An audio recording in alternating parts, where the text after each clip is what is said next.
adopted.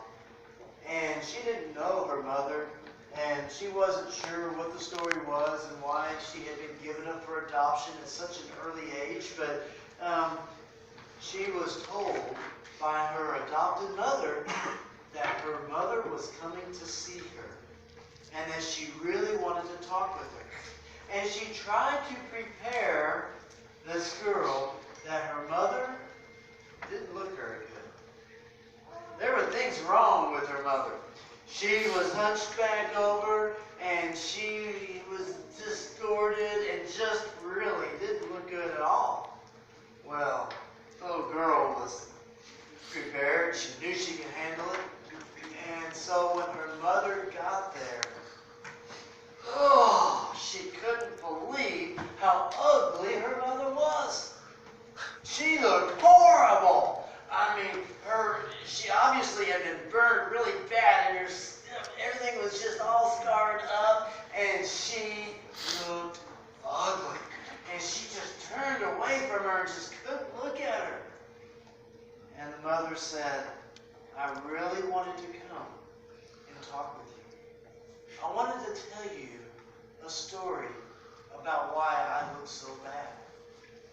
She said, when you were just a small child, I had gone out of the house, and for some reason, something nearby had caught fire, and the fire had spread and come to the house and engulfed the house in flames.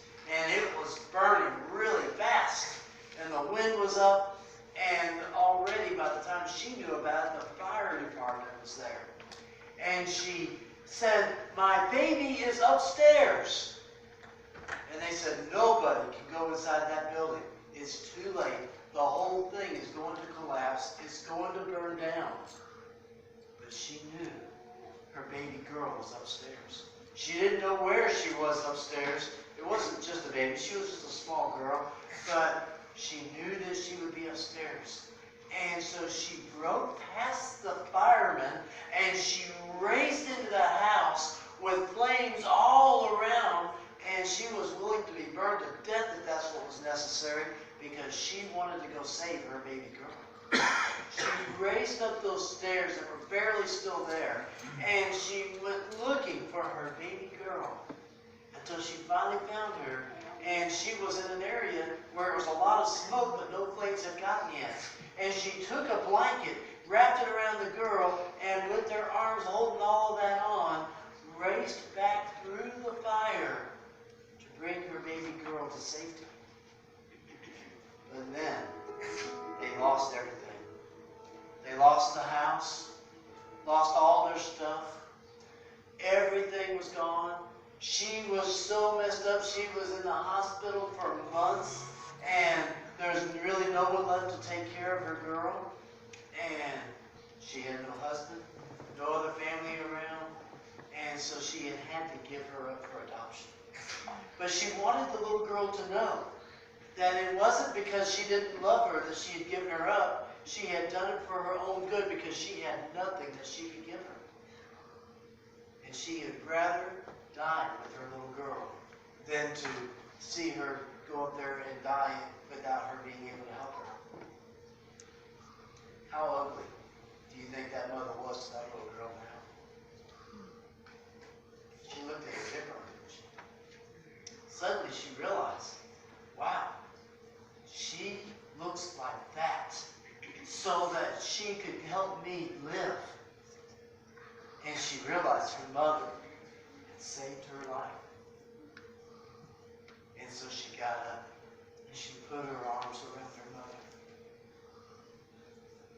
And she told her mother how much she appreciated that and how much she now loved her for what she had done. You know, when we get to heaven, there's going to be a time there when the books are open and we're going to have 1,000 years to get all of our questions answered. But at the end of 1,000 years, when all the bad is gone and there's no more dying, no more death, no more pain, no suffering, there's nothing that we will ever see that will remind us of sin except for one thing. It'll be the marks in our Savior's arms, in His hand, side where he was pierced by the spear, that we will be able to look at it and be able to say, what happened? Why do you have those marks? And he will be able to remind us of how we were going to die forever, and he came to die in our place so that we could live and have a happy life. Do you have a question, Anna? Okay. Yes. Do I have a picture of this one? I don't, but if you look in Uncle Arthur's Bedtime Stories, Volume 1, there's a story called Mother's Hands, and I think it's another version of it. And so I can give you the pictures of that one, but there's like all kinds of different ones out there on this. But the truth of the matter is, no matter how that story actually happened, or if it was different stories, this is what mothers are like. They show us who God really is, willing to sacrifice themselves to take care of their children. You can go back to your seats. Let your mothers know you love them.